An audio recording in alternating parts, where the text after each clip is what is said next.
ప్రథమ చికిత్స ప్రథమ స్పందనే ప్రాణాల్ని నిలబెడుతుంది. Doctor Chandrasekhar, Chodavaram, July 21. స్థానికంగా గ్రామాల్లో వైద్యం చేస్తున్న గ్రామీణ వైద్యులు రోగికి ప్రథమ చికిత్సతో పాటు ఆయనకున్న జబ్బు లక్షణాలని బట్టి ప్రథమ స్పందన రోగి ప్రాణాల్ని నిలబెడుతుందని Sanjeevani hospital MD doctor Chandrasekhar అన్నారు. స్థానిక సంజీవని హాస్పిటల్ ఆవరణలో ఉత్తరాంధ్ర సామాజిక గ్రామీణ వైద్యుల సంక్షేమ సంఘం చోడవరం డివిజన్ ఆధ్వర్యంలో జరిగిన వైద్య విజ్ఞాన సదస్సులో అవగాహన సదస్సులో ఆయన మాట్లాడారు. ఈ సందర్భంగా వివిధ అంశాలపై అవగాహన కలిగించారు. డాక్టర్ గండి మిరుపమ, స్త్రీల వైద్య నిపుణులు డాక్టర్ వసంత కుమార్, ఎముకల వైద్య నిపుణులు డాక్టర్ గురు రాఘవేంద్ర నాయక్, డాక్టర్ శ్రీనివాసరెడ్డి క్యాన్సర్ వైద్యులు వైద్య విజ్ఞానాన్ని అందించారు. పేదవారికి నాణ్యమైన వైద్యం తక్కువ ఖర్చుతో చేస్తామని, ఆరోగ్యశ్రీ సదుపాయం కూడా కలదని ఈ సందర్భంగా తెలిపారు. ఈ కార్యక్రమానికి ముఖ్య అతిథిగా రాష్ట్ర ఫెడరేషన్ గౌరవ సలహాదారులు డాక్టర్ ఎన్ఎల్ రావు మాట్లాడుతూ సంఘంలో ఐక్యత ఉంటేనే మనుగడ సాధించగలమని, ప్రభుత్వం నుండి గుర్తింపు కోసం జేఏసీ ఏర్పాటు చేస్తామని, గుర్తింపు వచ్చే వరకు పోరాటం చేస్తామని అందరూ ఐక్యంగా ఉండాలని వారు కోరారు.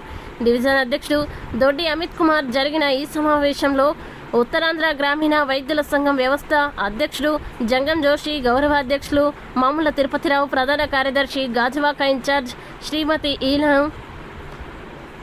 శ్రీమతి ఈ అను, సీనియర్ నాయకులు రాంబాబు, మలకర్ కొండలరావు, ఆర్ ఆదినారాయణ తదితరులు పాల్గొన్నారు.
పెద్దలైనా పిల్లలైనా ఎవరైనా సరే చెడు మార్గంలో, అంటే వీళ్ళు ఇచ్చి 3,000 రూపాయలు 2,000 రూపాయలు ఇస్తే అందులో కొంత అమౌంట్ లేకపోతే ఆ అమౌంట్నే మిగిల్చి